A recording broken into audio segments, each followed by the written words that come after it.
Now, because that's quite sloppy, and it always is, I want to firm it up even further with a little bit of breadcrumbs. Smoked paprika is heavily smoked sweet peppers, so it has a very pungent smell, very smoky, almost bacony. Great flavour for this dish. So that all needs to be stirred until it's just starting to come together. And I'm going to get in there and start rolling those into nice little meatballs. So a good amount of olive oil in your pan. And the pan not too hot.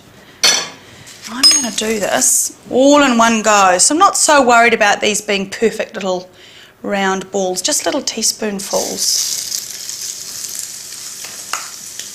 If you can imagine, these are just little bursts of flavour. This mixture is good for about, maybe 30 little meatballs. If you are having people over for drinks and you're wondering how much food do I need, quite a good quantity to aim for is around about 3 to 5 pieces per person if it's pre-dinner or supper. But if it's sort of dinner or in place of dinner, go for about 6 or 8 pieces per person. And if I'm on your guest list, double it. Another way to find out if they're cooked is that food when it's uncooked, so in here in my mixing bowl, it's obviously raw, so there's lots of give in it. Now that they're starting to cook, I can feel that they're quite firm. So you do need to kind of make contact with your food. Don't just look at it and go, oh, that looks cooked. How could you tell? Have a little poke around.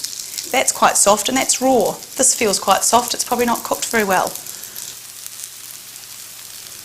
Okay, those are ready, so I'm going to get those off. I think my tomatoes will be ready. Oh yes.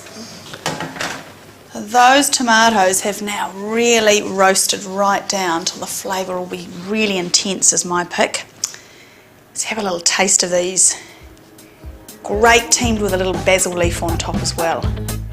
Skewer them so that they're really easy to eat.